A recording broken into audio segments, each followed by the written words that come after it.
don't want to delay this anymore. So let's get this thing started. We are live. All right, all right, all right, all right. And in 3, 2, and 1. Good morning. You're listening to the Morning Experience. I am Marquise Lupton. That is Dr. Kamika Campbell, and that is Latoya Store. Who is that? Well, we will get to that in just a minute, folks. Happy Monday to you, and Habari Ghani.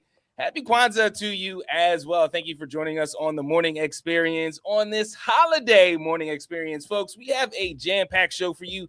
Can't wait to get into it. But first, as promised, who is this new name that I just named? Well, let's not delay anymore.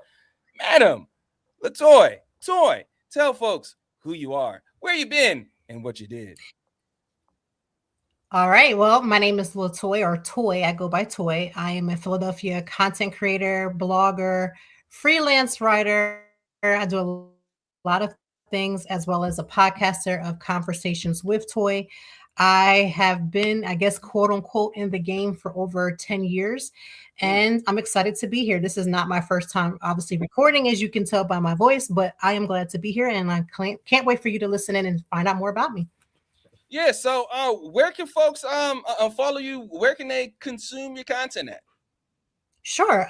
First on the blog, which is www at dot toytime toitime.org, as well as on all social media platforms at Toy Time Blog.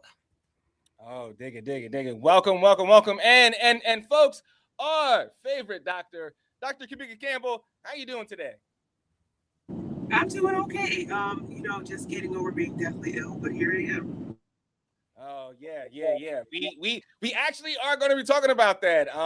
We are going to be talking about that super flu. So folks, stay tuned. That is one of the stories that we are going to talk about this week. But up first is our microwave news, giving you these headlines hot and ready. And our first story comes from futurism.com. And as of last week, ChatGPT maker OpenAI is facing a total of 8 distinct lawsuits alleging that extensive use of its flagship chatbot inflicted emotional and psychological harm to users, resulting in mental breakdowns, financial instability, alienations from loved ones, and in 5 cases, death by suicide. Now, the crazy thing is that these deaths have outpaced that Panera lemonade charge, and they took it off the market. Toy, should they do the same thing, or what's your thoughts here? AI or ChatGPT is a great tool, but I feel like the responsibility comes on us as human beings to recognize that, again, we should be using, if we're using the tool, it should be used for something that is good, like not trying to commit suicide, which again, I my heart goes out to those families involved, but I find this to be a little bit more of an onus on our part. We really have got to try to use the social media as what they're supposed to be used for, because now we're using things as getting out of hand. And I think that we're going to try to find ways to blame things for things that might have been inside of us to do in the first place. Yeah. Dr. K, they're trying to turn ChatGPT into Dr. ChatGPT. You see what I'm saying? And I find ChatGPT to be so stupid. So I cannot really fathom yet what is happening here because it can barely write me things in the way that I want them written, but it's somehow leading people off cliffs. I find it's either the humans are, I don't know, like maybe the humans don't understand the limitations, but I find ChatGPT to be too stupid to even help with something like this. Yeah, absolutely. Our second story comes from people.com. And before selling his company earlier this year, a Fiberbond CEO, Graham Walker, made sure that 15% of the sales proceeds will go to his 540 full-time employees. Each worker will receive $443,000 on average over the next 5 years if they stay with the company during that period of time. Toy, I couldn't help but think that, more CEOs. This is what CEOing really is. Mm-hmm. This was beautiful. First of all, I saw stories online where people were getting McDonald's drink coupons for bonuses. So to see that a CEO gets it and understands to put the money back into the people who helped build that company, All I can say is bravo, like completely bravo to that CEO. Yeah, I remember one time I got a pizza cutter for a holiday bonus. I'm not going to say who the employer was, Christmas addicts. Dr. K, how about yourself? I mean, it remains to be seen. I don't believe in CEOs at all. So we shall see if this is something that holds over time. But I'm at least glad this is a good first step. And if they make more money and they make a lot of money, they're each of their employees and or I like to call them employees shareholders because they're sharing their lives, they're sharing their livelihoods, they're sharing everything with these companies to build them up. I hope they are recompensed in kind if there is any growth. Yeah, yeah, absolutely. And our final story comes from the New York Post.com. And according to preliminary hospital data collected by New York City's syndromic surveillance system, more people visited the ER for flu symptoms the week of December 20th than they did during any other week in the last 10 years. And even more troubling is that they're calling this the super flu. Folks, I am concerned about this because one of our personalities was affected by this. Dr. K, tell us about this super flu. I haven't been sick like this since COVID in 2021 January, and before that I haven't had a flu like this probably since I was a teenager. The symptoms are on absolute crack. I haven't had a cough and a fever and chills and prickly skin and shortness of breath all at the same time. I had 102.8 fever on Christmas Eve. It was insane, and I have not seen anything like this in a long time. And the crazy thing is in here is, Toy, doctors are saying that they haven't even hit peak season yet. 100% can agree. I was in the ER with my family member a couple days ago, and the amount of children and the amount of adults that I've seen that were taken down by the flu so far, and if we have not peaked, I can only say is that everybody better find a way to continue to try to take care of themselves as much as possible because it's going to get far worse before it gets better. I can already tell. Yeah, folks, as we always like to say, we have a jam-packed program for you today. Don't forget that the Morning Experience is also on Spotify and iHeartRadio, just in case you miss any of the stories or want to hear any of these stories. Coming up, we have our main story, and it's some connective tissue here about what our grandmothers knew. This is the Morning Experience. All right. That was our first segment. Let's move on to the second one. This is 5 minutes. And in 3, 2, 1. This is the Morning Experience, and thank you for joining us. So our main story today, it kind of goes with our last story with microwave news. So all the cold and flu tips that grandma knew actually worked. And this is something that is crazy here because like you have to pay homage to those that came before us. You know, that's one of the things that Kwanzaa is all about. So that's something that we wanted to talk about, you know, like from the ginger to the honey, to the onions, to the Epsom salt, to the Vips vapor rub and herbs such as okra and sage. Before we dive into it, Toy, is there some strange or outlandish thing or natural thing that your grandmother did when you got sick? I think everyone's grandma, especially if you look like us, I feel like ginger ale and saltine crackers was it. Like that was it. To this day, I will go and lead with that first before I do anything else, just because those little hometown remedies that we kind of shy away from because we got more education, we got more knowledge, are the old school ways that continue to work. I will go there first before I go to anything else because, again, they do work. And the crazy thing is here, Toy. Whitney put some onions on Winifred's under her socks. She did it one time, Mm-hmm. and I was like, "This is absolutely crazy. This is absolutely crazy." But you know what? She was sick for a while. It is absolutely crazy, and it worked. And like I was just like, you know, I am flabbergasted here. But you know, I don't know why we never did it again. But like reading this, I'm like, it just feels like it's time. Dr. K, did you try any of these old school remedies to help you through fighting this super flu? Well, I was lucky enough to drive right into my mother's house as my flu was taking a turn. So I believe I contracted it between Friday and Saturday. Sunday afternoon, Sunday morning, we had a full morning. Almost everyone that was there in that room reported getting sick the next day. But at 3 o'clock that evening, me and Basir drove to Florida, 14 hours, and I got a fever in the car at about probably that fever set in around 10 p.m. And I had just driven about 5 hours. Basir drove the rest of the way, and I walked to my mother's house at 7 a.m. And she had oregano oil ready. She had garlic elixir tea ready, and some other homeopathic things. Of course, I didn't take a lot. We didn't even take NyQuil until like the third or fourth day to deal with like the congestion and the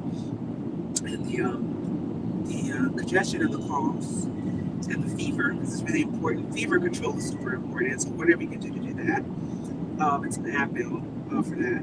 But I believe, and listen, my mom is 70 years old. She's one of the healthiest people, and she did not get the flu the entire time. Me and Basir were super sick in this house. I believe those things work for us and help shorten the life of the cold, the antiseptic and antimicrobial properties of things like oregano oil. We took a ton of oregano oil while we were there, and some other things she, makes really good. She also just makes really good food, healthy food. So I believe all of those things help shorten the life of that flu, because I was down for about 6 days, 6.5 days. The people I know were down 10, 11, 14 days with this flu. So I'm a big believer in the homeopathic remedies.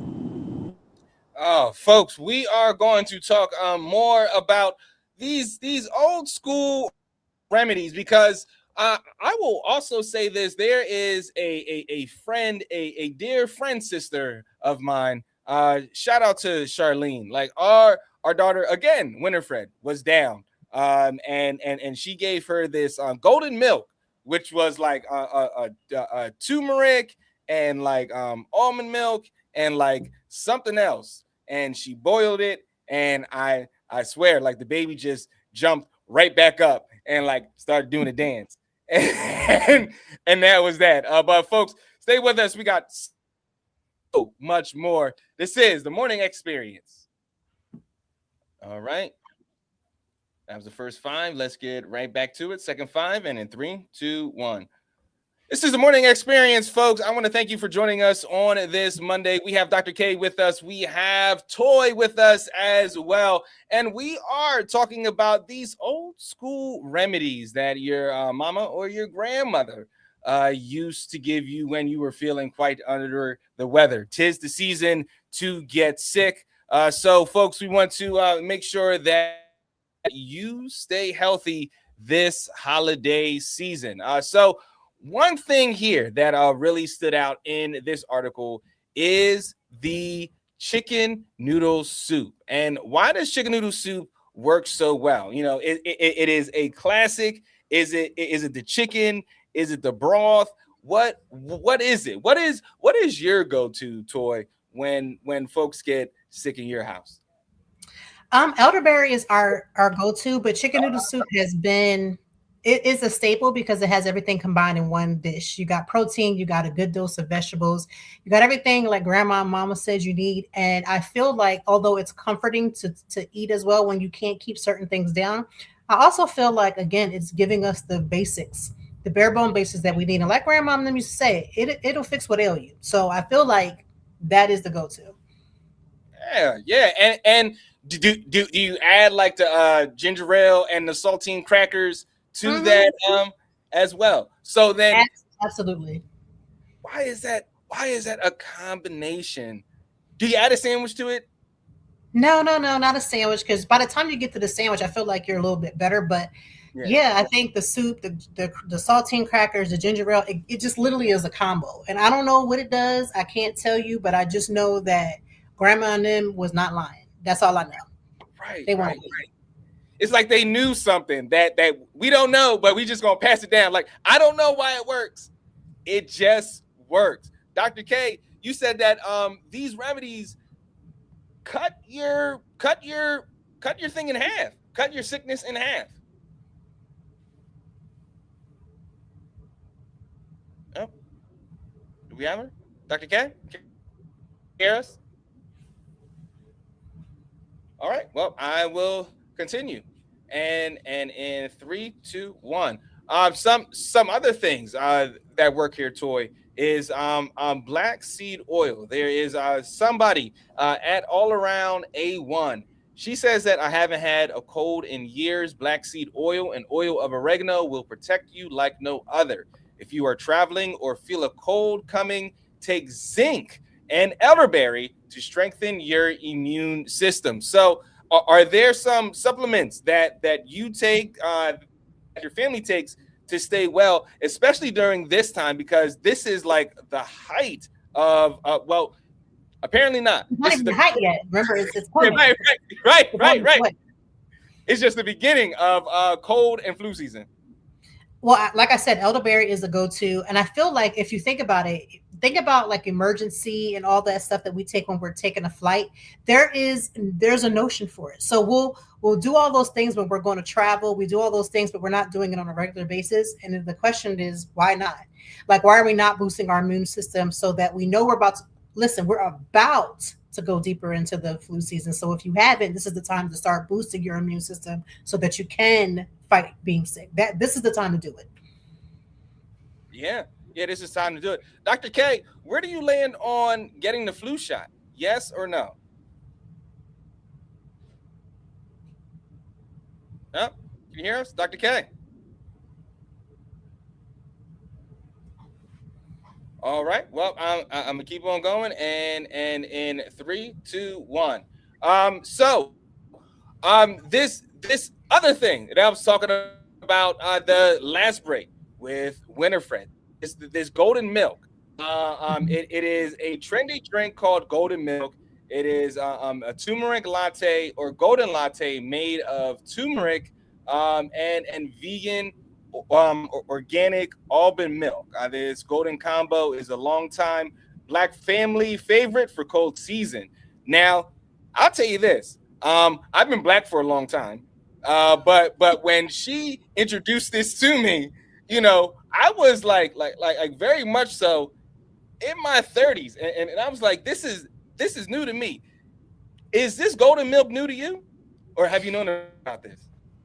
It is new to me as a combo, but almond milk, which is the reason why a lot of Black people have turned towards almond milk because of the cow's milk and all the things, those things like they build up all that mucus in our system. And if you're trying to cut mucus out of your system, if you're sick, almond milk would be the perfect thing to do. And turmeric has so many good qualities that it makes sense that the two together would just make sense. Folks, I hope that you are picking up what we're putting down right now, because we are going to get you through this flu season. This is the Morning Experience. Stay with us. We have so much more. All right, going to keep it going. This is our first 3-minute segment. And in. Sorry. All right, go ahead. Oh, no problem. All right. And in 3, 2, and 1. All right. So one thing that was prevalent in my home was the Vicks Vapor Rub. Like that was always like an add-on. Like you always had to season your body with some Vicks. Was that the same for you, Toy? Yes. So we had to put it on our feet with some thick socks. You had to rub it on your chest. And I will say, if you're not aware, you know how you have to just scoop the gulp and put all everywhere? They have a Vapo stick. So it's basically the same thing so that you can rub without your hands getting dirty. I could care less if your hands get dirty or not. All I know is put them on with some thick socks and go to bed. That's what I know. Did you all have a humidifier as well? Or was that just my family that had that like? Zzz? Yeah, so I have humidifiers to this day with my own family. We have one for Oh, each room. Yes, one for each room. And I'm gonna tell you why, because my kids, both my older kids, were born with asthma, and we found that it just cut a lot of the asthmatic symptoms, just kind of cut it down. Like they didn't stop them from having it, but it would help so that we would use it before cold season came into play. And then when they would get sick, we had a couple drops of that vapor rub in there just to help open them up a little bit more. But yeah, humidifiers are definite in my house.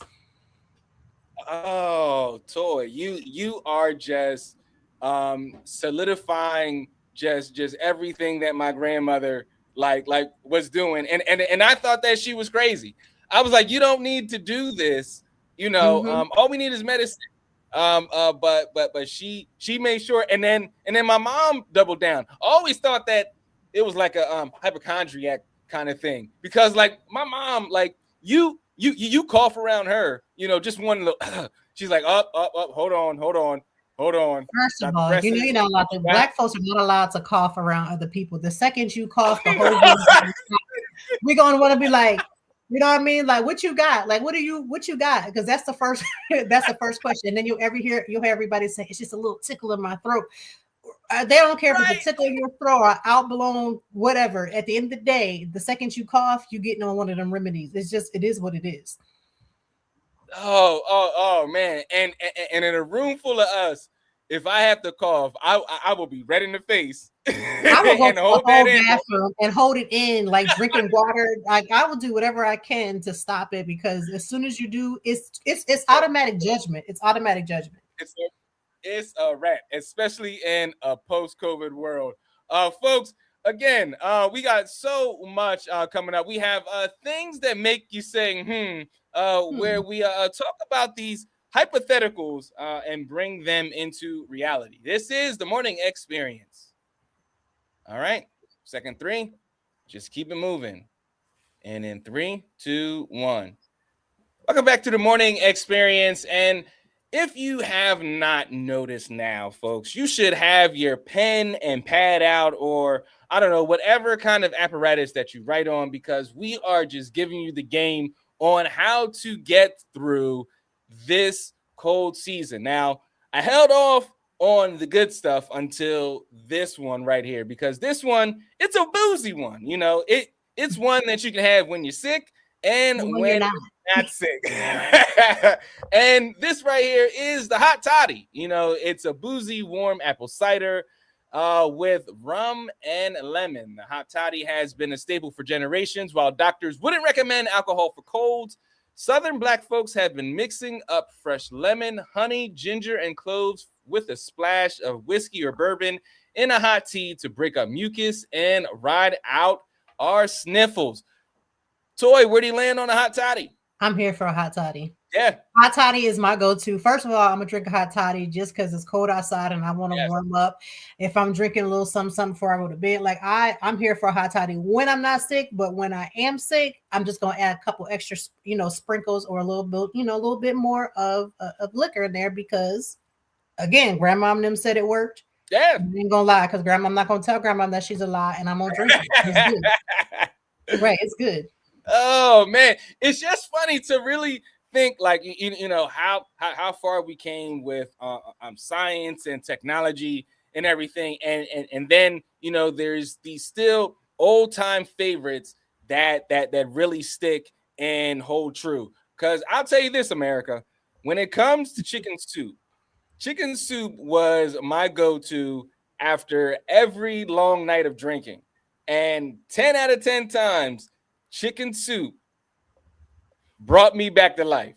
I swear by it, and if it can bring me back to life, then it can bring me back to life when I'm sick, and that's what it definitely does. And ginger ale, ginger ale, you can't tell me that ginger ale isn't a medicine. It needs a prescription, because after some ginger ale, I feel better.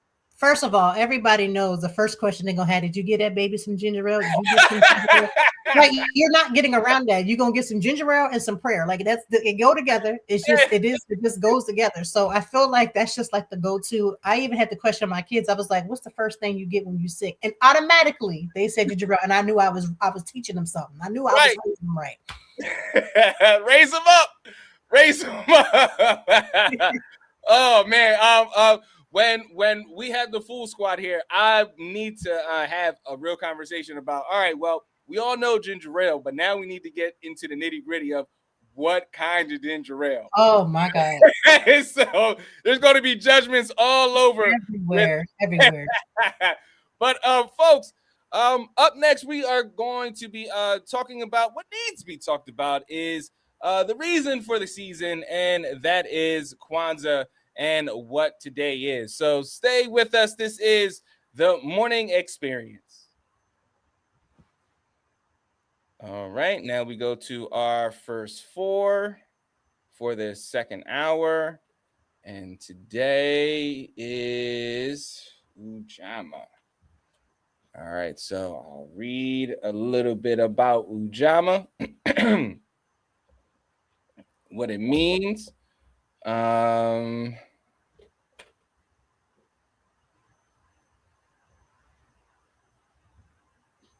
right. No, this isn't it.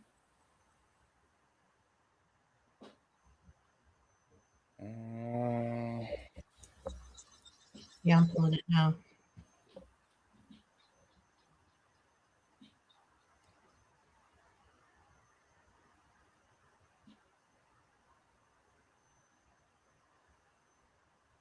All right, here we go. All right. All right, here we go. And in 3, 2, 1. This is the Morning Experience, and happy Monday to you. Thank you for joining us this Monday. Folks, we are getting you through this holiday season with some education and entertainment sprinkled in. I am Marquise Lupton, and that is Toy. Toy, how you doing this morning? Happy Monday to you. Happy Monday. It's a good day to have a good day. Yes, absolutely. Yes, it is. And today is Ujamaa, which is cooperative economics, to build and maintain our own stores, shops, and other businesses, and to profit from them together. To interlocking half circles. This is what Ujamaa is and what it is being represented today for Kwanzaa. So the fourth principle of Kwanzaa is Ujamaa, and is essentially a commitment to the practice of shared social wealth and the work necessary to achieve it. Ujamaa literally means familyhood, folks, and suggests a sharing of work and wealth in a manner of family. It grows out of the fundamental communal concept that social wealth belongs to the masses of people who created it, and that no one should have such an unequal amount of wealth that it gives him or her the capacity to impose unequal, exploitative, or oppressive relations on others. I mean, this is just a day that really needs to be celebrated, especially during this time and day and age, Toy. Absolutely. I mean, Jay-Z said it best. He said, what do I look like being rich if the people around me don't even have the same resources that I have? So 1000%, I agree.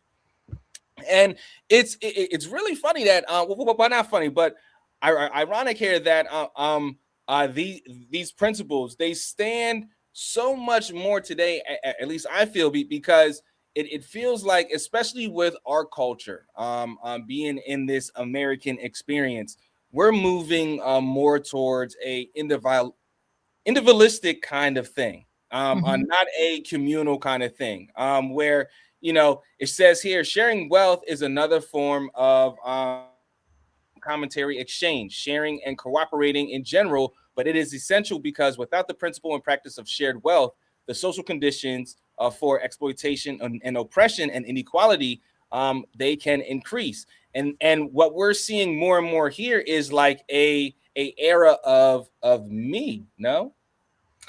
We are definitely seeing a lot of me, and I do understand where it's coming from, where people are learning to be self-sufficient and not rely on people because you don't have the resources. The people in your circle, your village is not as strong. But as much as I think that we can have parts of that, there is still a part of us that needs to come together to build Black businesses, to make sure that we're putting wealth in our own community. And I just think there's 1,001 ways that we can do it. Yeah, there is 1,001 ways, and folks, we are going to be talking so much about Kwanzaa coming up this week. So stay with us because yeah. I want to hear more what the team has to say about this. This is the Morning Experience. Things that make you say, coming up next. Stay with us. I'm back, you guys. We got stuck in a slowdown on the highway. We're on 95 North. Oh Oh, yeah. I figured that. I figured something was going on. All It right. is brutal. We were moving along nice, and then all of a sudden, Ugh. All right. This is our first 5. Y'all ready for some things to make you say, Here we go. And in 3, 2, 1. All right, so for things that make you say, where we bring these hypothetical questions into reality. You know, after we give you the news, we like to lighten things up a little bit and give you a laugh. So, Toy, since this is your introductory show, our first question is going to go to you. So, if they gave out reparations, what should each black person get? Should it be A, $100,000? Should it be B, free college? Should it be C, nothing? Or D, have your debts paid? Well, this is a hard one because I want to be D, like get all of your debts paid because I feel like that's the gift that keeps on giving. Yeah. $100,000 is great just because it gives you like a little starter. But I feel like $100,000 probably would not be necessarily enough just for all the things that we as Black people have built this whole country on. I'm going to have to go with D just with the examples that we're giving because a lot of us, our biggest issue could be debt, and having our debt kind of be taken away from us can give us a better start to build credit, build families and homes. It just might be the better start because again, $100,000. If I agreed to that, I feel like that would be too low. Dr. K, where do you land on this? If they gave out reparations, what should each black person get? Should it be A, $100,000, B, free college, C, nothing, or D, have your debts paid?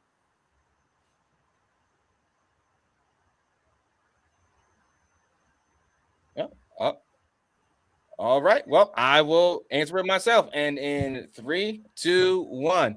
All right. So if I had to answer this, if they gave out reparations, what should each black person get? And I'm looking at it: A, $100,000; B, free college; C, nothing; D, have your debts paid. I mean, obviously, it's not going to be C. B, I feel like free college would work for certain folks, not for everybody.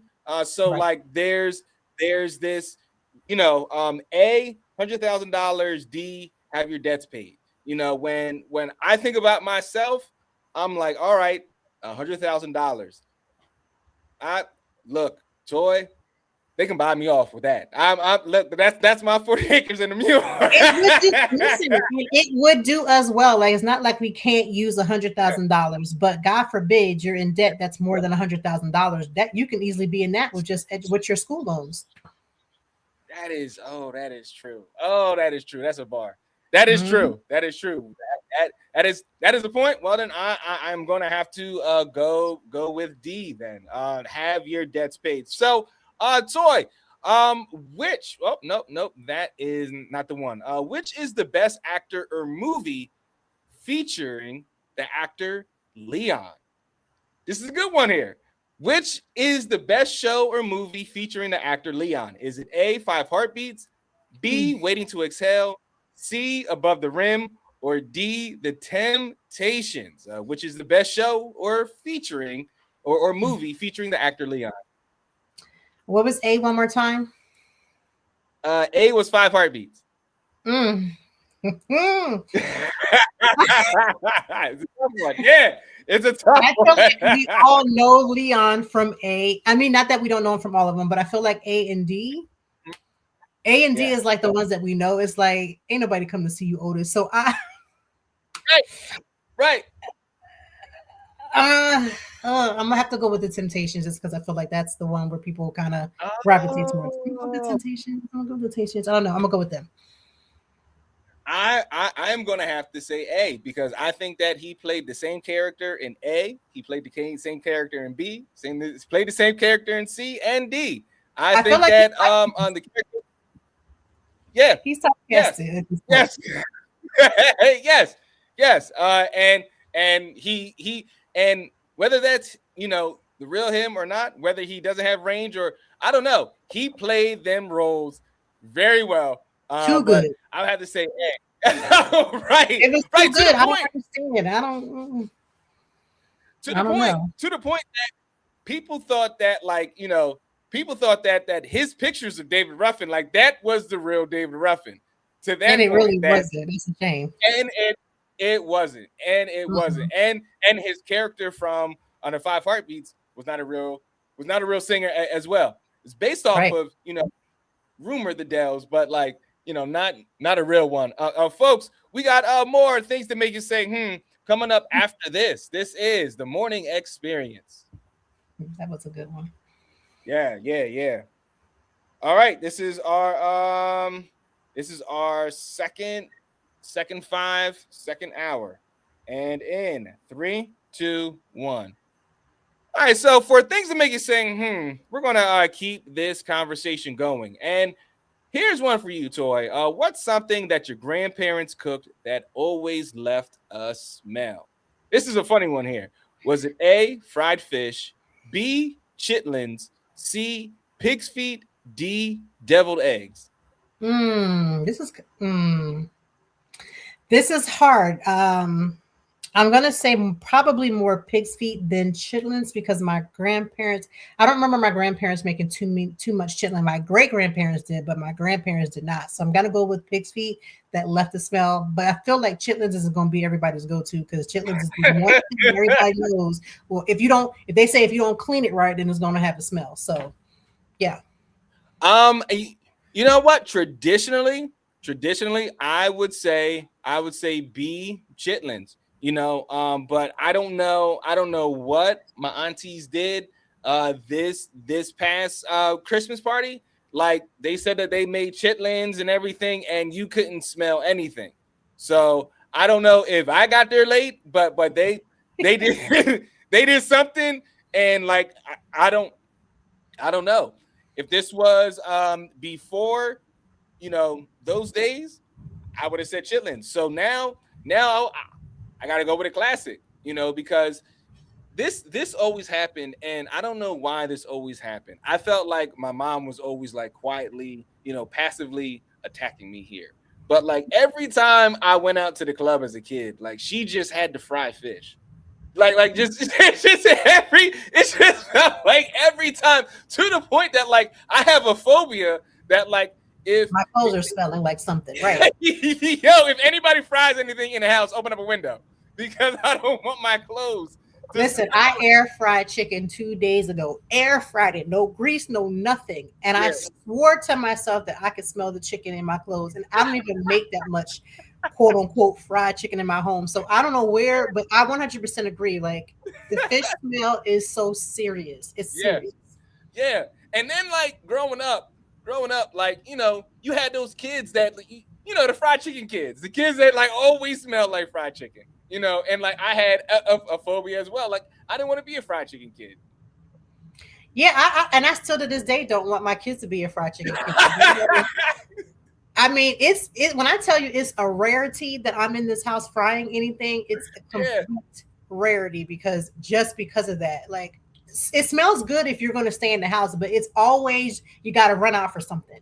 You got to run out and grab something. Somebody calls you, be like, "Hey, let's go get together," and you're like, "Now I can't go because my whole house smells like whatever I make." And I get you 100%. Oh man, I'll tell you this. Folks are listening and was like, I know they're not talking about fried chicken wind. Yes, we are. We are talking. We are talking, and we are. In case you were wondering, and we are. Right. Yes. Sit back and enjoy. What might someone say when they're about to lie? And this one should wrap this up before our next segment here. So what might someone say when they're about to lie? A, what I gotta lie for? B, believe what you want. C, on my mama. Or D, what had happened was. It's gonna be a close call between "On My Mama" and what had happened was. Listen, I love my husband, but I started telling my kids put that on your daddy because they gotta stop using my name. Stop putting it on me. Don't put it on your mama. when they're about to say something real ridiculous. But yeah, what had happened was is you about to tell a show enough, straight up, show enough lie. Like you about to lie and you know it, and you know we know you're about to lie, but you're about to go into it anyway. Yeah, yeah. I would have to say, on my mama. Like I heard some of the biggest, largest cap. You Oh know, my, somebody's mama right now is ready to get a switch to ass at this point for you to talk about on my mama. Stop saying on your mama, put it on your daddy. I love all the husbands and the fathers, and they're good, but put it on your daddy. Stop putting it on your mama. Speaking from as a mama, stop putting it on me. Put it on your oh, put that on a shirt for 2026. Put it on your daddy. Put it on your daddy, because I'm tired of hearing on my mama. Because you be lying big time and using my name to spread a lie, and I don't got time for it. Mm-mm. Oh man, folks, this is the morning experience. More after this. All right, this is our second three. Let's keep things that make you say going. Okay. All right. Here we go. Let's keep on with the mama stuff. All right. This is the first three, and in 3, 2, 1. All right, so we're going to keep it going with the morning. I mean, obviously, this is the morning experience. Excuse me, folks. We're going to keep it going with things that make you say So, what's the ultimate sign of disrespect? And this is according to Mama. We're going to keep the Mama energy going here. So, what's the ultimate sign of disrespect? Is it A, rolling your eyes, B, back talking, C, slamming doors, or D, calling her by her first name? What is the ultimate sign of disrespect? Okay, so it can't be the door thing because my mama would take the door off the hinge. So if you want to know how I was raised, my mama would take that door off that hinge and you ain't got no privacy. But if you call my mama by her first name, first of all, my mother was in the church as a minister, as a preacher, pastor, whatever you want to call her. So I would get away with it by just saying Sister Rhonda. But if I ever called my mother by her first name, even to this day, I didn't even know my mom's real name until I got older as a kid. I was like, who y'all talking about? Like I had to find out the hard way who my mama's name was, because calling my mom anything else but mom would get you got straight to the gate. Yeah. Same here. Same here. Calling her by her first name. I wouldn't do that now. Even grown. Right. And I still would never call my mother out of her first name. Like I said, it is mom to this day. It is going to be mom until the Lord takes her, but it's mom. It's straight mom. It ain't going to be nothing else. Right. Absolutely. But also, it's like these other ones, you know. You'll get got. Oh man, rolling your eyes. Like if I ever wanted to see next week, if I ever was ambitious to see next week, let me roll my eyes so my mom could knock me in there. But listen, as an adult, we be like, listen, we want to get to them checks. Can she slap me till next week so I get to that check right now?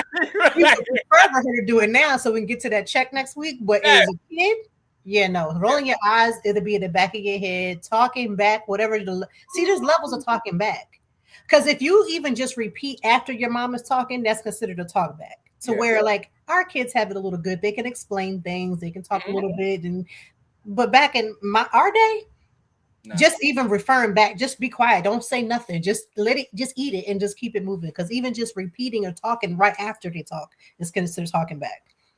I had a friend named Chad, and my mom would always say, you know, I ain't Chad's mom, because Chad could talk back a little bit, you know, and like my mom would let me know, I ain't Chad's mom, you know, that was her thing. She might even said that last week. Never mind that. Might have. Listen, sorry to hear that. But like with my kids, you know, their school's not as diverse as I would like. So I let them know, don't come in here talking like you one of your little friends, kids, or one of your friends' mom, because I don't roll like that. Like, who you talking to? Because you gotta let them know, like, pull it back a little bit. Pull it back. Right, indeed. Folks, we got one more after this. This is the morning experience. All right, this is the final three. All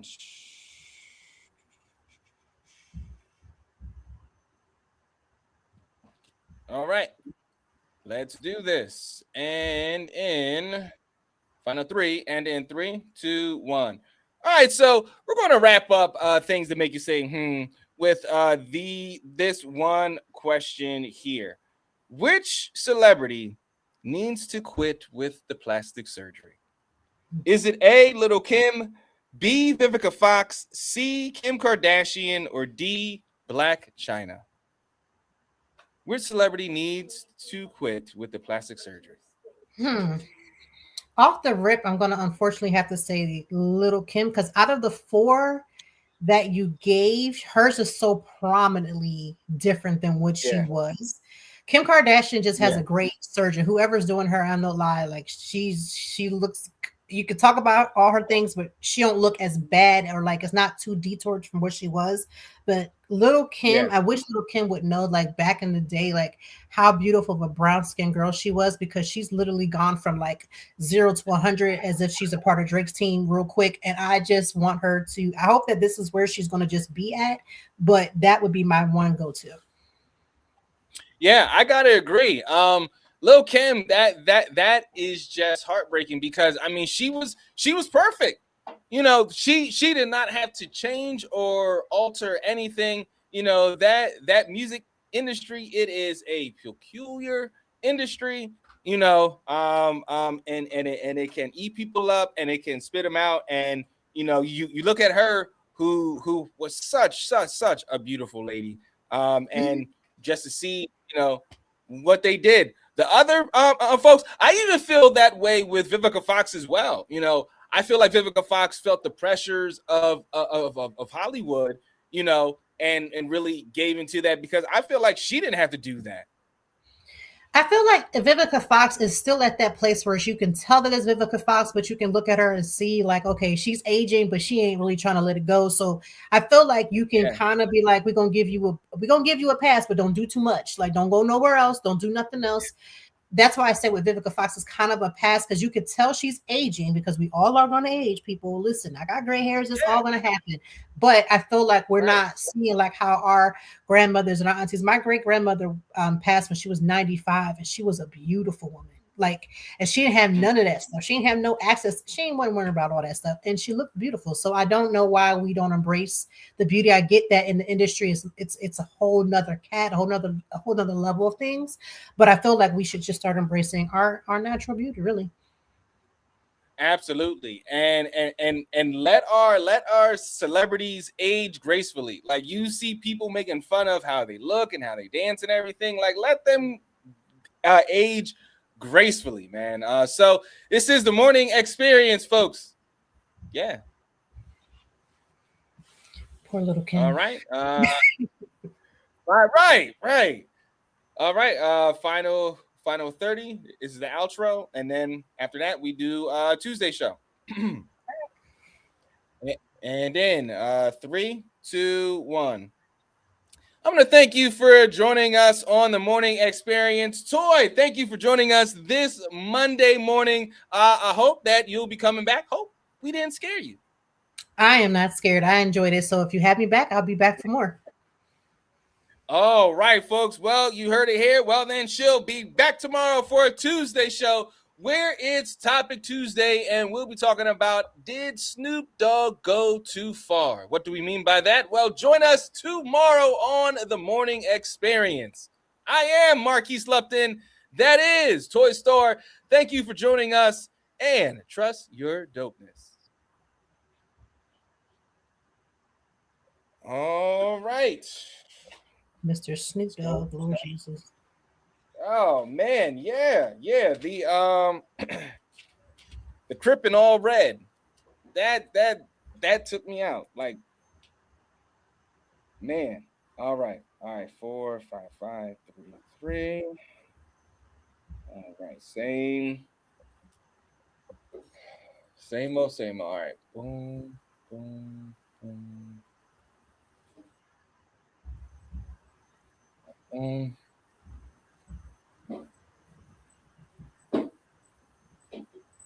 All right.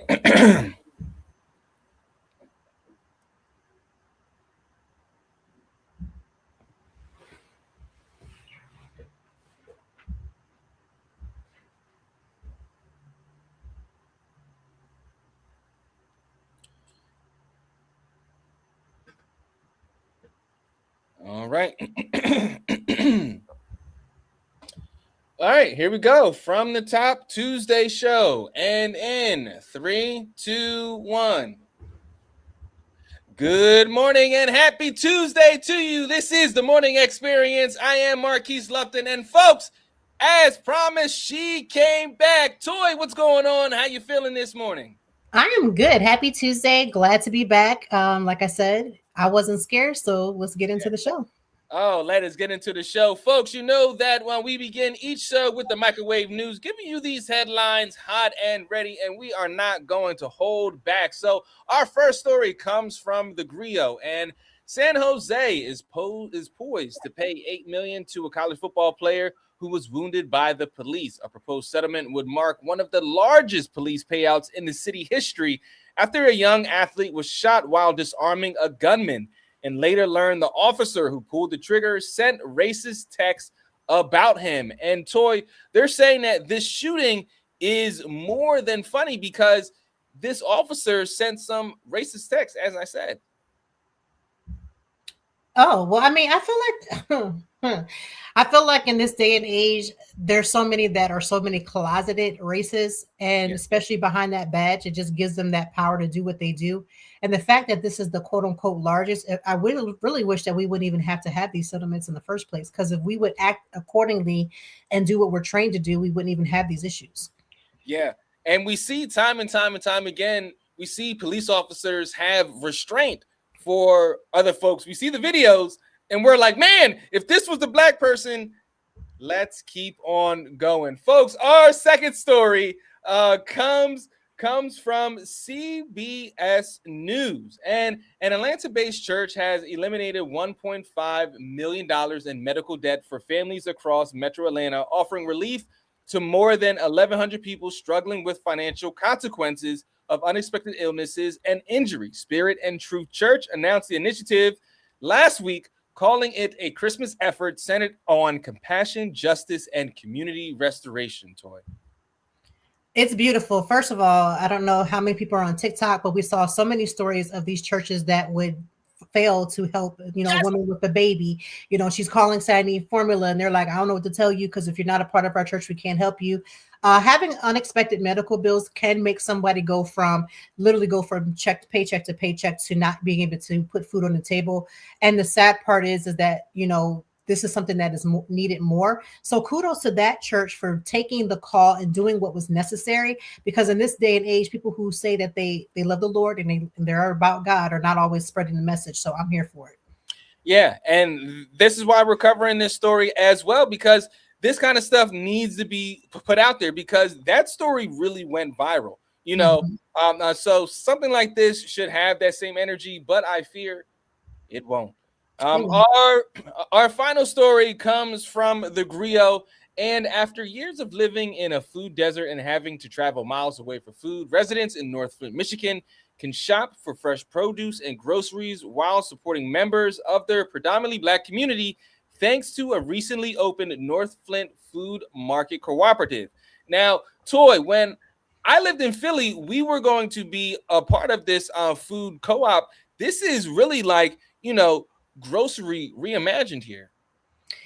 It is, and I think people don't understand that there are food deserts that exist. People are literally having to go way too far to get the basics things.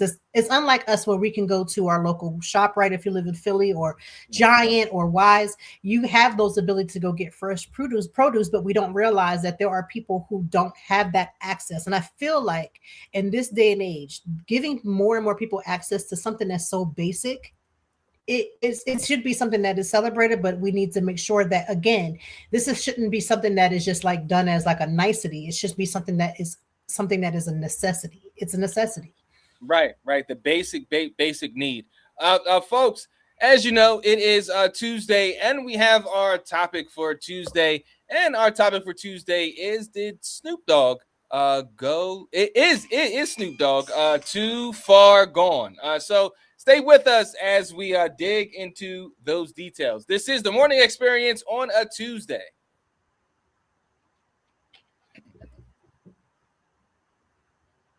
All right, our first five, and in 3, 2, 1. This is the Morning Experience. Thank you for joining us. So, folks, as you know, Snoop Dogg, people used to call him Uncle Snoop. I don't think people call him Uncle Snoop anymore.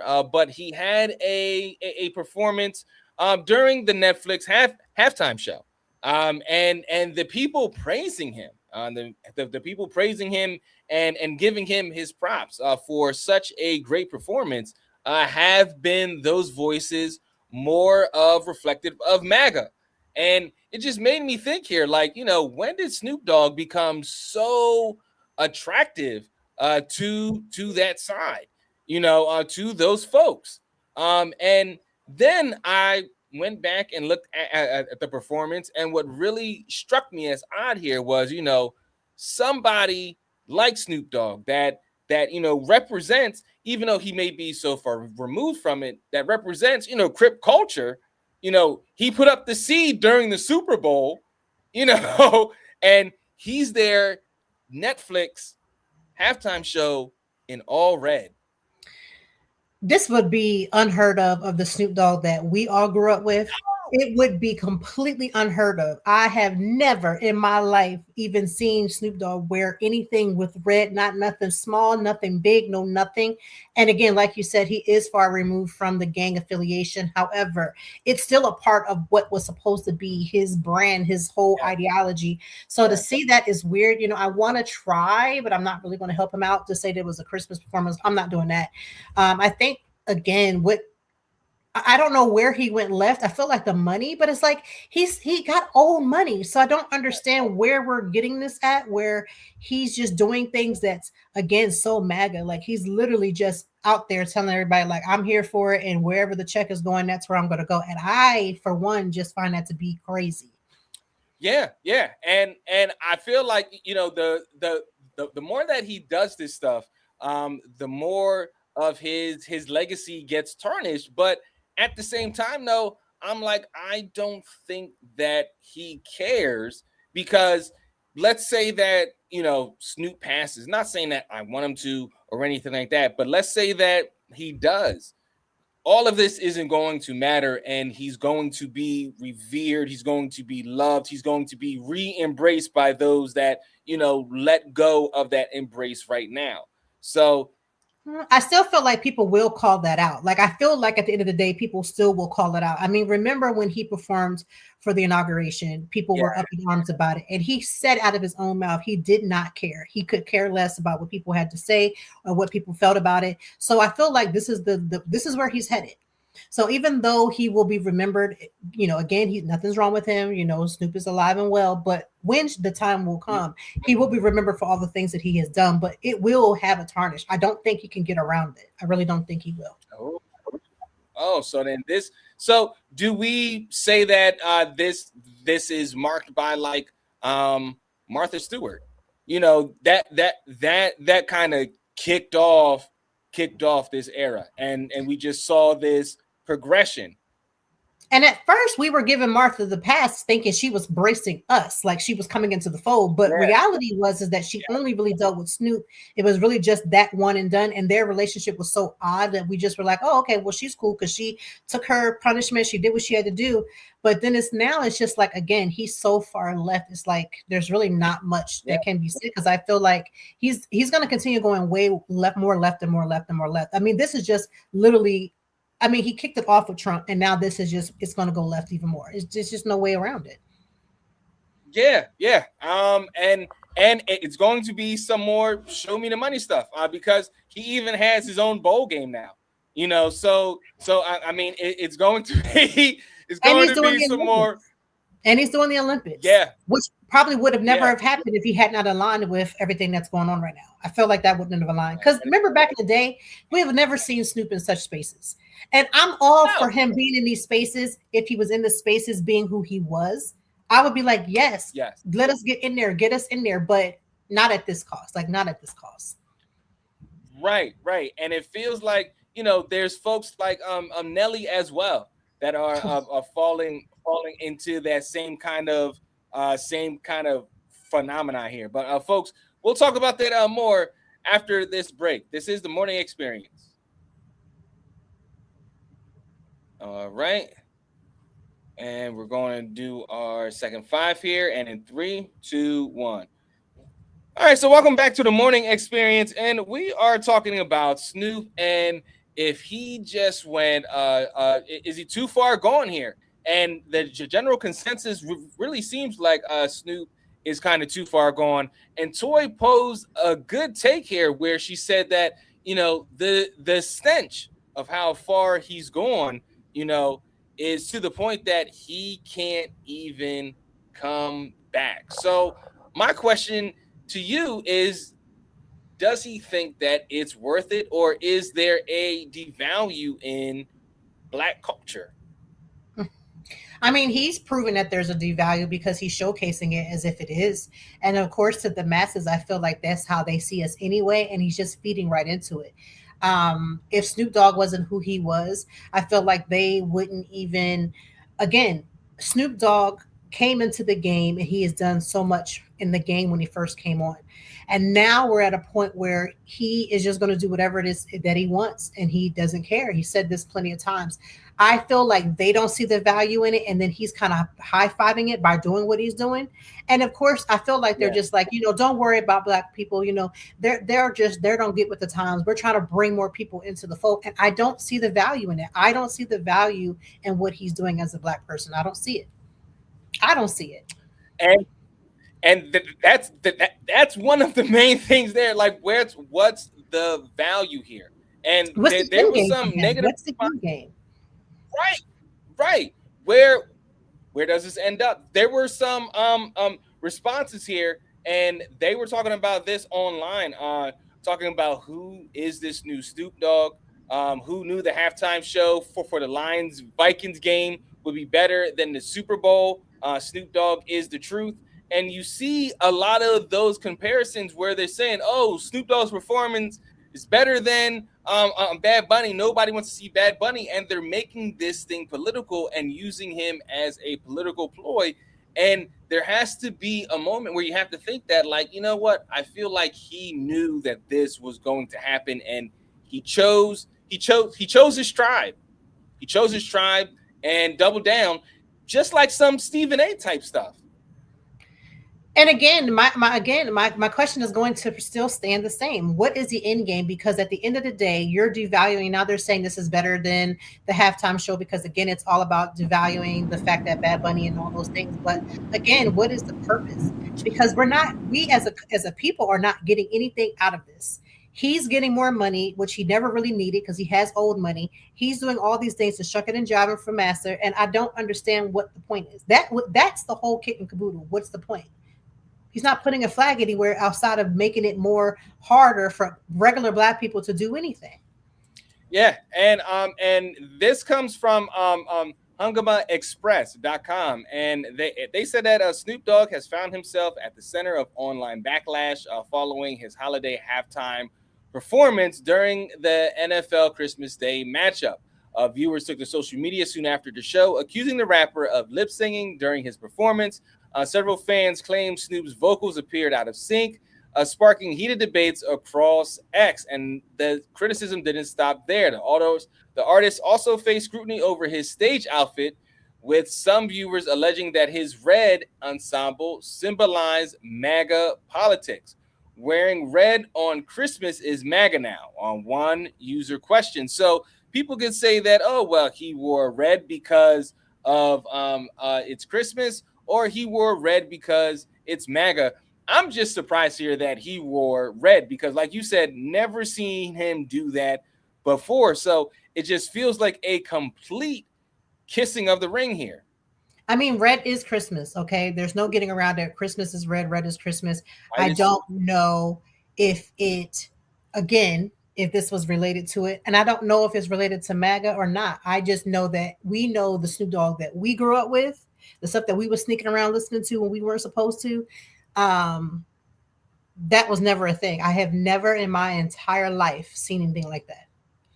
Yeah, and Dr. K, she says that also he has become heavy in AI, and it has been insane.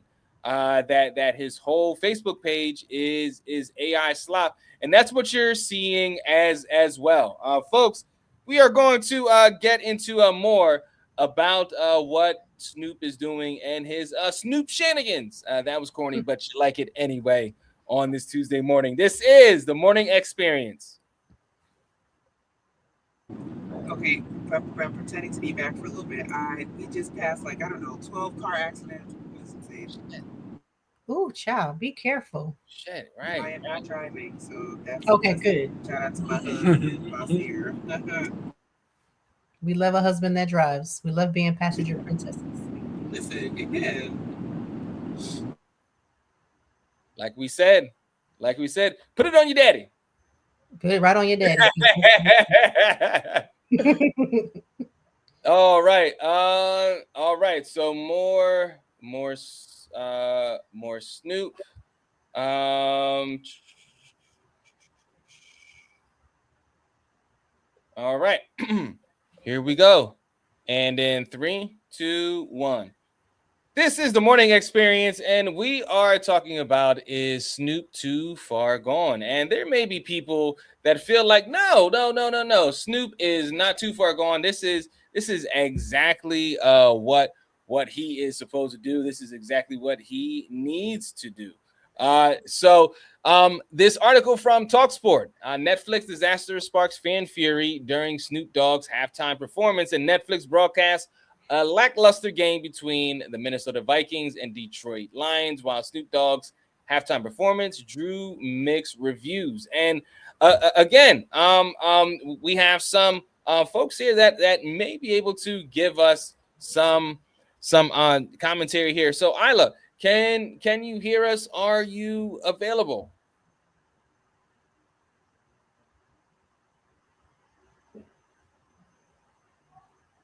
Oh. Can you hear us? I can now. Yes, I'm wrong with my mic. All right. So, what are your thoughts on what you saw and heard about Snoop Dogg?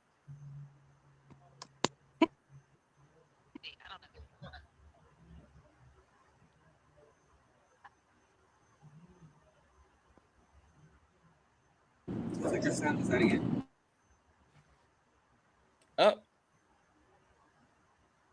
Up, your sound's out.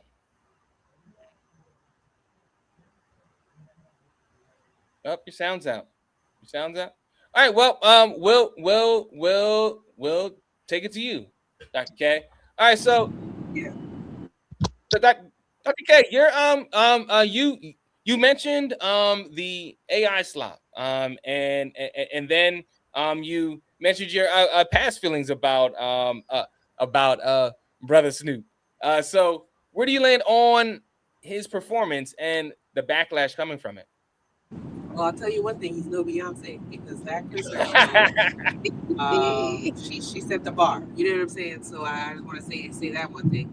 And I went back and intentionally watched it. I don't really watch the football game, and I'll pretend I'm watching for my stepdad's sake. But yeah, the game was womp womp.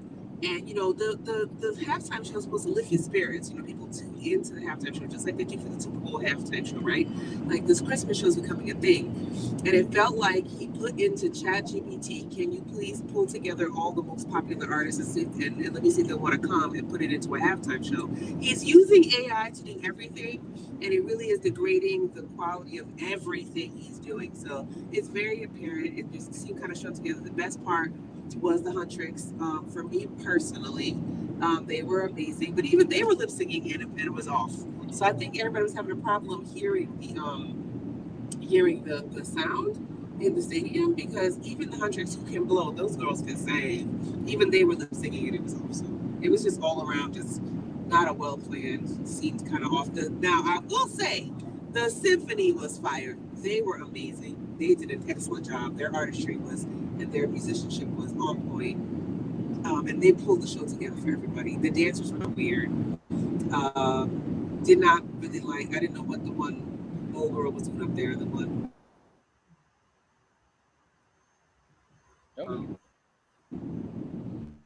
Well, I'll say this. It really his performance really put the Kappa chats in a chokehold, because they were like, "Are these sanctioned Kappas? Are these real Kappas? or are these just guys wearing red and twirling around candy canes? They are like, is this sanctioned? So this really gave them put the group chats in a tizzy. So folks, we're gonna have some more commentary about Snoop, and then we are going to switch gears here. We have Look at This coming up. So stay with us. This is the Morning Experience. I don't know why Marquise sounds like a chipmunk for me. Do I sound like a chipmunk now too? No, you sound good. Every time I put my mic in, I can't hear anything. I can hear you now. Let me redo it because all y'all sound like chipmunks. Hold on. I gotta refresh. Oh no. Hi, Toy. Hey, how are you? I missed that face. I know you look so beautiful. Good seeing you. Thank you. Hey, Keith, I don't have the lineup. I don't even know if you said something about Snoop cut off. I was like, what? Oh, well, I will. This is the final three. So, look, I'll throw it to you first. I don't have the lineup. You don't have.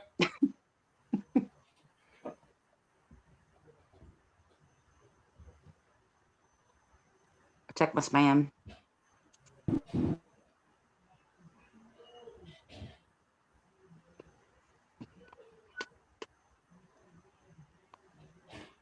All right, there you go. All right, final three, and then 3, 2, 1.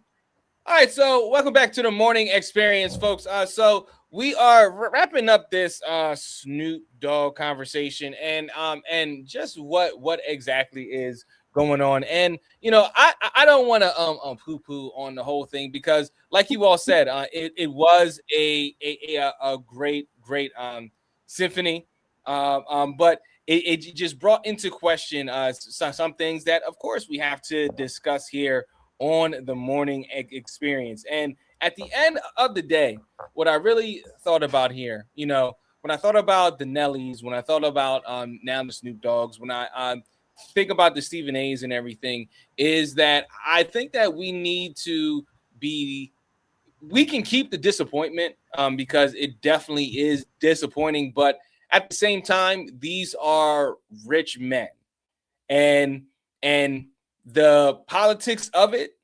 it's just like these are rich men, whatever or whomever they put on in the public eye.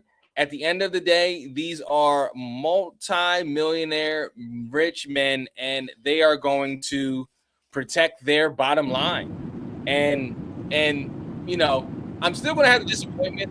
I haven't really tuned into First Take like I used to, but can't get past Boy. These are just some rich dudes.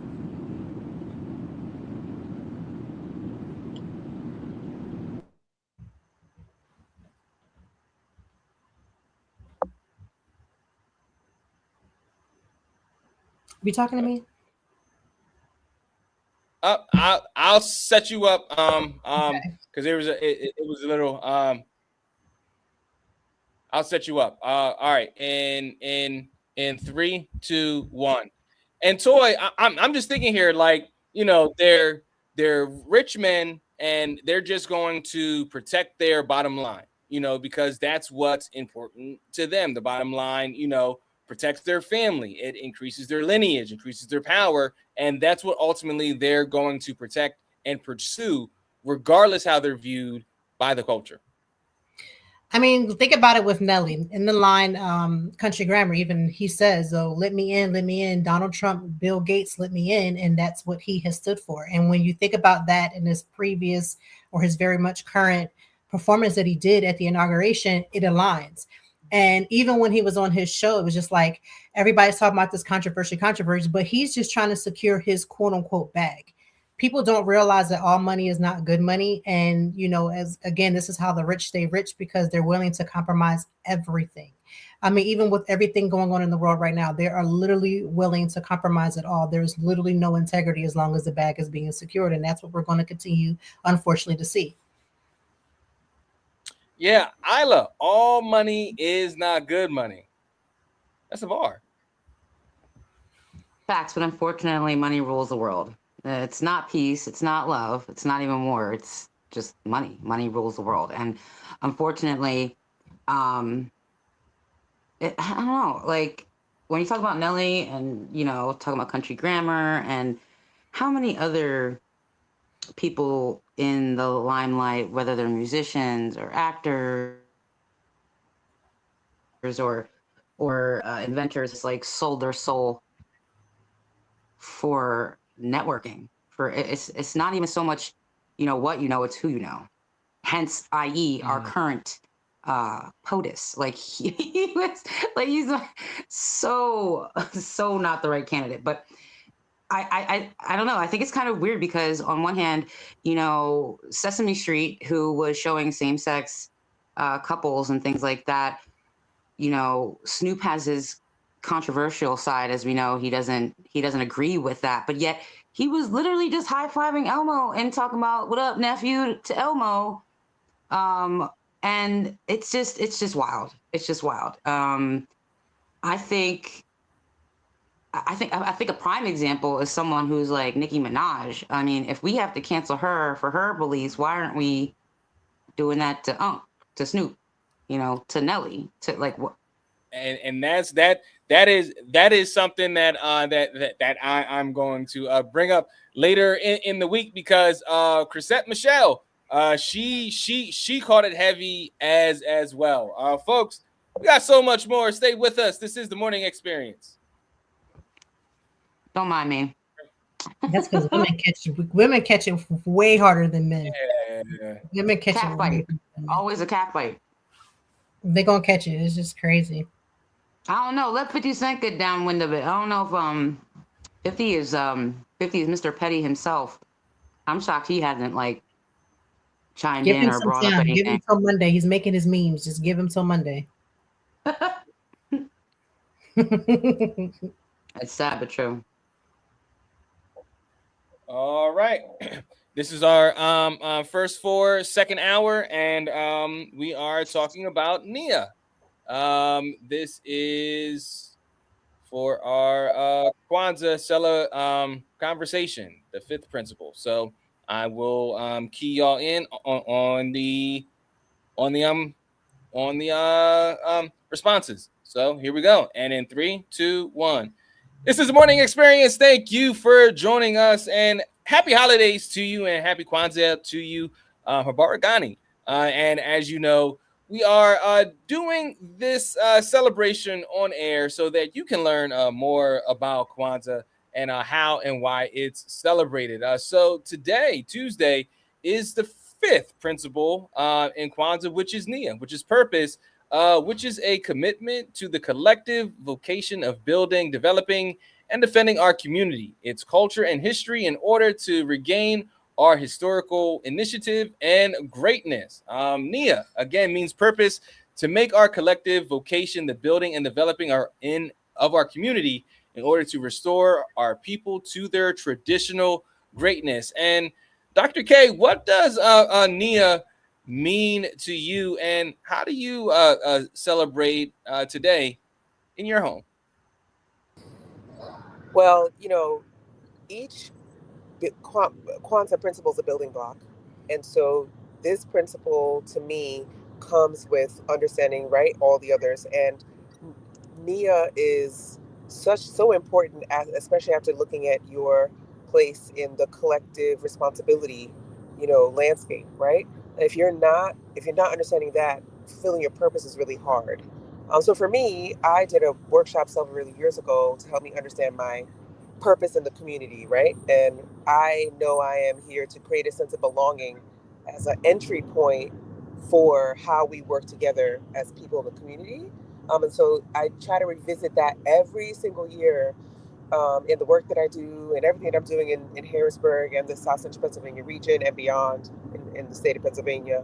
And I try to revisit and come back to that every single year as I get ready to go into 2026, right? So that's what the NIA means to me. It's really situating myself in the community in a personal way, in an individual way, but building on all the other principles as well. And one of the key things here that we're hearing, Isla, about Nia is building. Absolutely. I think purpose in your community, purpose in yourself, it starts with yourself.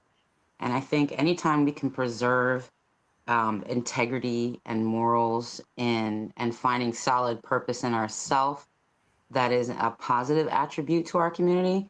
I know personally for myself, it took me a while and I couldn't figure out, why do I always want to help people? Why do I always feel like I need to network or connect people to resources and things like that? Like, why am I always searching for knowledge? And I realized that it's because I had to find my purpose, and my place in my community. And my purpose is to leave people, places, and things better than I found them. And at first it was like, am I a people pleaser or am I just a pick Nisha? And it's like, no, I'm just got a good heart and I'm trying to find my purpose to share it in my community. And I think once people find their purpose, I think that Kwanzaa is a prime example. I'd actually like to start learning more about it myself and incorporating in my family tradition with my girls. Yeah, I think it's vital. Yeah, and Toy, one thing, just like yesterday, we're hearing with this is collection together. So yeah, I feel again the togetherness of making sure that we're all one. This is a part of it. We're having this conversation. We're helping other people to realize that these principles do exist and how to better put it into use every single day. And you're talking about purpose. Like for me, I get to use the skill sets and the purpose that I feel like using my voice to talk about mental health and wellness amongst my own community.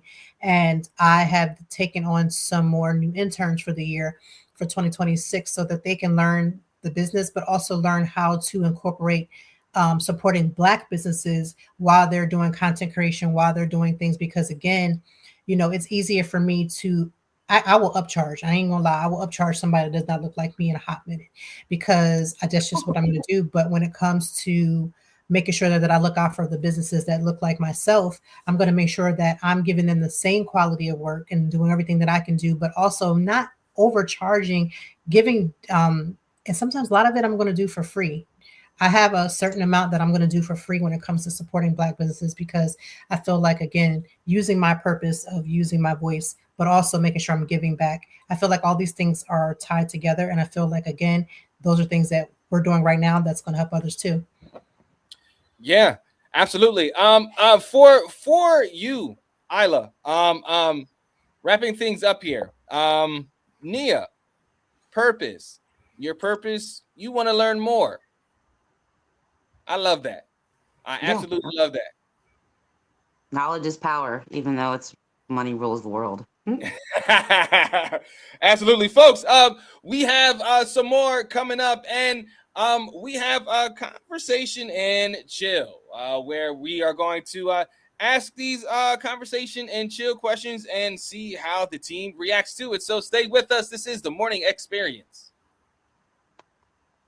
All right. First 5, and in 3, 2, 1. Welcome back to the Morning Experience, and welcome to Conversation and Chill, where we have these kind of hypothetical conversations, not like things that make you say but we have these hypothetical conversations, and just want to see the team's commentary here. So let's dig into the box and see what we got here, folks. And our first question is going to go to Isla. Isla, is it possible to get out of the friend zone? And if so, how? Well, there's many ways of getting out of the friend zone. It just depends on, are you trying to be an MVP star quarterback? Or are you just trying to make the touchdown? You know what I mean? The friend zone, I think it depends on if you value the friendship more than the end benefit of it all. So are you going after your friend because you felt some type of way, you see a future with them, long-term relationship, or is it like I've been trying to smash forever and Shorty just hasn't let me, and maybe she is just good as a friend, but it might be better than that. So if you're trying to get out of the friend zone, the best thing you could do is be transparent. Be completely transparent. And you need to also understand that if you're trying to get out of the friend zone, you crossing the boundary of saying like, hey, I want more than just friendship, you could actually potentially sabotage the friendship. So you have to be prepared for holding on tighter, and growing into something more, or letting go completely. Because I've known people, in fact, I'm just going to speak for myself. Okay. I have taken someone off of my friend zone just to fire them because it wasn't even, it wasn't worth it. It wasn't worth it. They were a worse person to be in a relationship with and dating than they were as my best friend. So it was like, it really just depends on the person that's leaving the friend zone, their intentions, and the end game. You got to have an end game. Is this just you want to smash, or you're like, oh my God, she's really my future wife? You gotta decide. Our next question here is going to go to Toy. Toy, is it okay if your fiance wants to invite their ex to your wedding? This is a hell no. This is not. I know y'all was looking for me to be nice about it, but it's not. This is not a time for your ex. This is not one of those moments. And if you're even talking about inviting your ex, then I think maybe we need to discuss if we're going to be married, because what in the world are you still opening the door to an ex in the first place? You should even know where they live. You should know their number. Like, you shouldn't even be indulging in any of that, like, whatsoever. Like, there is no place for an ex to be at your wedding. None. Oh, all right, all right. And Dr. K, Okay, our before question you for ask your you. question, before you ask your Yes. question, one, there's no such thing as the friend zone, and two, is the ex married or not? Those two things. Okay, keep going. Go ahead. Oh, all right. All right. So your question is, should women pursue men? Women should pursue whatever they want. Um, Women can do whatever they want. We're trying to get to a place in the world where this is the reality. Um, I am all for things like Bumble, where the women approach the men. Um, I don't think this is a bad idea. What I do think is a bad idea is when we leave everything else the same and then we expect women to take charge. So you have to break down the other structures around, the way that society treats these kind of like binary ideas about relationships and gender roles first before we ask that question. Um, so it's part of the reason why the friend zone doesn't exist, because you're either friends or you're not. That's one. Two is the other. It's also why we're asking the question. We have questions like, should we invite the ex or not? Because we get stuck in these gender roles, and it lends nicely into, should women be pursuing men if she wants them? And truth be told, women have to lead men along in the binary sense a lot, because a lot of guys are really clueless to whether women like them or not. And once they pick it up, I think once any party picks it up, I think they're in tune. But yeah, sometimes you got to hit somebody over the head with the homie the clown sock before they even get the message as to whether they like you, whether they whether they whether they're picking up on what you're putting down, as I like to say. Oh man, folks! I hope y'all are picking up what they are putting down on this show right now. We got more convo and chill after this. This is the Morning Experience. All right, that was Women our know after first 30 seconds. Women know after 30 seconds, and men know too, whether they will smash or pass friend or fiance. That's just my opinion. Exactly. That's why there's no such thing as a friend zone. Either a friend or you're not. You're a friend or you're not. I have draft pick friends. Draft pick friends are different. That'll make it for an interesting. You know what? I'm gonna. You said I'm draft pick friends. That is going to You got be your star a. lineup. You got your star lineup. You got your draft picks. You know, you got your inherited contracts. It's gonna be a topic for Tuesday. All right. This is our second five, and in 3, 2, 1. All right. So our conversation and chill. We are bringing up these interesting hypotheticals here, and just trying to have some fun with them. So Isla, this one is going to go to you. So, would you do 3 years in prison for $10 million? Ooh. All right. Are we talking like Lancaster County Prison, or are we talking like Camp Hill upstate? Because there's a big difference. You know what I mean? Like, there's a big difference. And the $10 million, like, as soon as I put my little thumbprint down, like, I need a direct deposit, like, immediately put into a trust estate. Because otherwise, I'll be state property. They could take the 10 million back. I don't trust the man. No pun intended. That is not a slander towards men, but you just don't trust the man. Yes, I would. 3 years for $10 million? Absolutely. There's a lot of things I would do, a lot of strange things I would do for some change. I haven't been given the opportunity. However, 3 years, $10 million. I guess, you know, yes, I would. But there, obviously, I want to know the stipulations. Like, do I get the 10 million up front? Do I have to do this full 3 years? Like, I got to make sure my kids are straight too. So if the 10 million's up front before I do the full 3 years, yes. If it's not up front and they're asking me to do 3 years, and it's like, so we'll see you in Harrisburg in 3 years? Nah, nope. All right, Toy, how about you? What are your thoughts on a 30-year-old dating an 18-year-old? Lord, this is a R. Kelly question or something. Loaded question. I don't see what the two would have in common. I mean, I know people will say people are people and bodies are bodies, and they'll figure it out. And I mean, of course they will, but I just don't know what life experiences outside of, you know, again, some people feeling like they're, you know, getting them young and fresh and they not been tainted by the world type of thing. I just don't see where they would have anything in common. I mean, I cannot see it. I mean, I think about myself at 18 and where I was at 30, I was two different women. Somebody at 18 would be willing to let a lot of stuff go that a woman at 30 and my now almost mid 40s, I would not be able to do. So I don't see how it would work. Yeah, absolutely. Dr. K, for you, if you were a step parent, how would you want your stepchild to address you? Is it A, your first name, B, mom or dad, or C, Ms. and your last name, or Mrs. and your last name? I mean, I have no preference. I don't like children to call me anything other than my name anyway.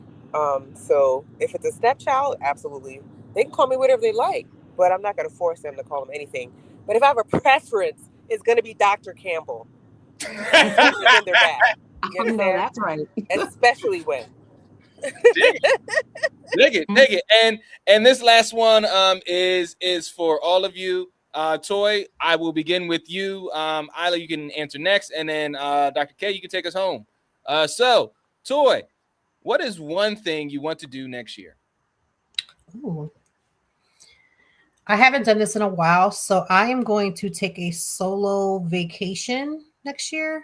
I did this a couple years ago, and it was phenomenal. I went for a week. I would highly suggest anybody to do it, but I am going to take a solo vacation somewhere just to let my hair down, to regroup, to gather all my thoughts. So I cannot wait for that. But yes, that is what I want to do. So you were serious about put it on your dad. Listen, and when I leave, I will be like, and find your father, because I'm not available. When I went the last time, I did all the things. I prepped this house like a running machine, but when I was gone, leave me alone. Leave me alone. Dig it. Isla, how about yourself? It's funny you say that, travel, because my mother has been. Yeah, I was just gonna say that's exactly what was on my roster. I traveled a couple years back when I was a corporate trainer for a company. I was literally 39 years old, and it was the first time I'd ever gotten on an airplane. And I remember that feeling. And for my girls, I would love to be able to take them to Puerto Rico and get on a plane, go to Florida, Puerto Rico. I want to take my girls traveling, really, honestly. That's it. Make money and travel. Yeah, dig it. And Dr. K, for you. Yeah, my mom has been bragging about these hot springs in Florida, in West Florida, for quite some time. And I am going this year in 2026, no matter what, especially because it's supposed to have healing properties and stuff. And I feel like I need to cleanse myself of 2025. I was sick a lot this year. It was horrible. I started the year with COVID and I ended it with the flu. So I feel like going to the hot springs is the next thing that I need to do to, like, I don't know, cleanse myself of the bad juju. Oh, hot springs. All right, Dr. K. That's definitely rich auntie vibes. I mean, yeah. Amen. Absolutely. Amen. Oh yeah, folks. We have, look at this, coming up next, where we look at these videos around the internet and just give some commentary. So stay with us. This is the Morning Experience. Marquise, can you take the other video? So you have like three other Marquise Luptons. Take all those out so that when you go to share your screen, I can quickly see which one it is. Oh, I got you. You All got all right. those clocks in there, and I'm just Yeah. gonna load them up into the I'm gonna just load the clocks up into the brand now that I set the brand up. There we go. All right.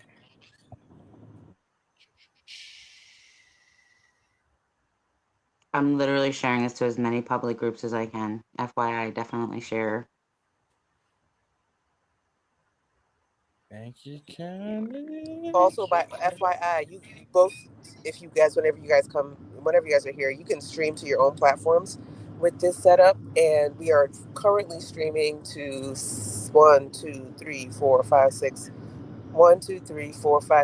8 locations right now. Oh, okay. Word. All right. Let me share my screen. Here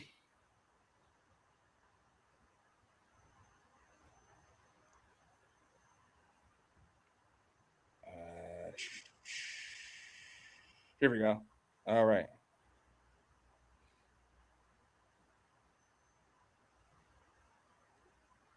All right. Well, all 8 locations.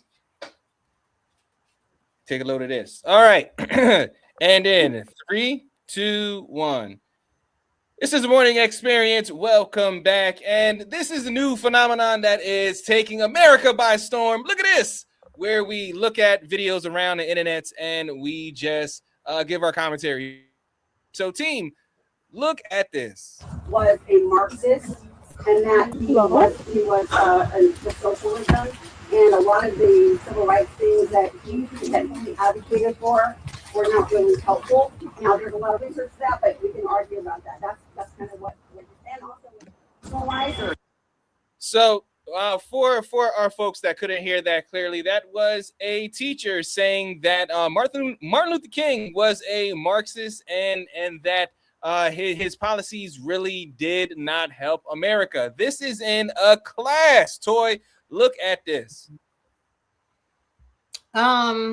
This was a mess. First of all, was this one of those? Was the teacher? Did she look like us? I'm assuming she didn't. Just, I mean, I don't want to judge. I couldn't tell, but I feel like this is where I didn't think so. But I feel like this is kind of where they want to head anyway. With the history, with our quote unquote history, they want to minimize our history, and this is just another way to do it. To quote unquote call it a debate when reality is that you're trying to indoctrinate such negative portrayal of Dr. King because it's convenient. And I feel like, again, this whole administration is allowing it to be. This is going to probably increase more and more in schools. And so I feel like it's going to be our job as parents to make sure that we're teaching our children well before they get to the school, because obviously this is going to be the new wave. This is what's going to happen. Isla, they are trying to rewrite history here, no? Yo, I'm going to keep it PG, but the way I feel about First off, you know it's wrong if a student is recording it and posting it like, whoa, what is this? Why would you say that? Yeah. On top of that, I think if I'm correct, it was actually in that same state of that school. I didn't get all the details on it when I first exposed it and showed it to you. But there was another person in there who was explaining, not only was she talking about like, oh, Martin Luther King wasn't doing anything. Then there was another person they had speak at the school. I don't think it was the same school, but it was the same state, talking about how she doesn't agree with same-sex marriage, but she still loves her daughter. And another school was then posting the 10 Commandments. Now, they want to erase our history, and that means by doing that, they're taking away our power. If other little young Black men and girls, other little girls and boys of different colors see African Americans freed themselves, they fought, and they had support, that they're humans and they have rights, just like the LGBT plus community, just like those who have physical and mental disabilities and challenges. When humanity becomes the main focus, the monsters want to make you inhumane. They want to either erase you, make people fear you, or they want to hurt you. That's the only three reasons. And the worst part is that how are the parents, and this is where it comes to the parents too. If I was a parent and my child was attending that school and that was being said, I would be outraged. I would go right to the school board and I would make things happen. Things would have to change because you can't erase history. It'll only be doomed to repeat itself. Yeah. Absolutely, folks. We got one more video to get to right after this. This is the Morning Experience. Wasn't that the Turning Point USA? Wasn't that the Turning Point USA lady where there was like the Turning Point chapter, USA high school chapter, and the kids were recording it and told their parents? That's what I liked about that. I don't know, but it pissed me all the way off. It pissed me all the way off. It was like Charlie Kirk in school, except with a vagina. Yeah. Yep, exactly. That's exactly what it was. And the kids were smart enough to tape it. The kids were taping it on the DL and showed it to their parents, and that's how it made it out to the world. So shout out to them kids. They knew better. And the school board, how did the people agree to allowing that kind of conversation in the curriculum? Like, I know that teachers have a lot of leeway with certain things, but there also is a itinerary that they also have to follow, right? So who did not edit or oversee the completion of that? Because how'd that get past the school board and itineraries for educational purposes? I hope she was fired. This is our final three. Is this coming up? Yep. All right, cool. This is our final three. I'm just going to do this one video and then get y'all commentary on it. So here we go. And in 3, 2, 1. Welcome back to the Morning Experience. We are doing, look at this, where we are looking at videos around the internet. So team, look at this. Is any of that legal? Now you have said, and I have heard this too, that oftentimes when a detainee is taken into a hospital, they are taken under a false name. So it is almost like they are in a detention cell in the hospital where no one knows where they are, who they are, and how to keep tabs on them. At Harbor UCLA, a man was taken under a false name, under guard, with no access to counsel. So is any of that legal? Dr. K, look at this. And the answer is, it absolutely is the most illegal. I'm glad they're asking the questions. There's nothing we can do about it right now, which is what I'm always so annoyed about, because, the illegality of this is not being pursued because of the current administration. But the answer is a resounding yes. Somebody come look at this. This is illegal. Yeah. Somebody come look at this toy. Look at this. It's absolutely illegal, but that's the whole point. Just like Dr. K said, I mean, at the end of the day, they know that it's illegal. This is not a question of, is it illegal? It's a fact of bringing it to the table to say, your administration is allowing this to happen and why. Because at the end of the day, this has been going on far too long. It's just now people are recording it. People are being detained, they're recording it. And this is something that unfortunately is going to probably increase. And I'm sad to say that this is where we are. Like, this is what the people who voted for this is what they're getting. And they want to act like they don't understand this, or just like they don't know why this is happening. But this is why. They know why. And this is just sad. Yeah. Isla, look at this. So, it seems like the Justice Department, when we're speaking about like them detaining people, holding them in hospitals against their will, not properly identifying them, and yet they're still holding them against their will.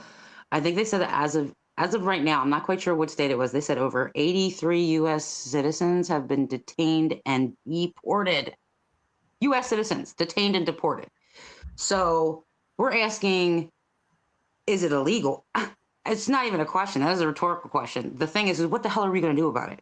What are we going to do about it? Because now the Department of Justice is saying they're actually trying to enact that filming ICE or any of the immigration raids, they're now trying to make it a domestic terrorism act and actually a violation. So if you are video recording someone being detained involving immigration, they are now looking to press charges against those who caught the illegal act on video. It's literally, it's I don't know. It's like, I don't know. I feel like we're living in like a whole, like, I mean, can we go back? I feel like we went back in time to like Nazi Germany, like to Austria. It's insane. Yeah, folks, and we are going to keep our finger on the pulse of this story, because there is just so many more layers to this, and I strongly believe that there's going to be so many more videos coming out related to this as well. This is the Morning Experience. All right, y'all. Our final 30, and then we are done here. And here we go. Our final 30, and in 3, 2, 1. This is the Morning Experience, and happy Tuesday to you. Want to thank you for joining us and making us a part of your day. Don't forget to tell a friend that the best thing that they can have in their cup is the Morning Experience. You can enjoy your cup of joe with a cup of keys. I don't think that came out right, but Isla, what you got? Oh Lord, just love everybody. Don't be afraid to speak up. Find your purpose. Dig it. And knowledge is power. I don't really, love on each other. And if you find any hot topics, please, anything you think that should be addressed, it's going on politically, don't hesitate to reach out to us. Instagram, Facebook, The Morning Experience with Marquise Lupton. Yeah, Joy. Well, thank you guys for having me. I have enjoyed this morning experience. This has absolutely made my day. And I hope that all those who are tuning in, share, let other people know that this show exists. And we are here to help you to be better at what you're doing and being a better person. Absolutely. And get you through those tough mornings and those commute wherever you may be commuting and whenever you may be commuting. Dr. K. Habari gani? Nia. And we will, be talking more about Kwanzaa and, celebrating. And one of the things that I think I'm going to be looking forward to is when this cough is finally off my chest. Also, hashtag don't get the flu. Yeah, that's a good one. Put that on a shirt. Don't get a flu. Folks, thank you for joining us. I am Marquise Lupton. This is the Morning Experience. We will see you mañana. Look at that, bilingual. Ooh. Not bilingual. Look what I Hilarious. Mañana Experience. Exactly. That's a shame. All right, y'all. That is Marquise, I just want to say, keep this link open for you. After we're done being live, you can download the recordings for yourself. Oh, okay, cool. All right. Well then, Isla, I will see you tomorrow.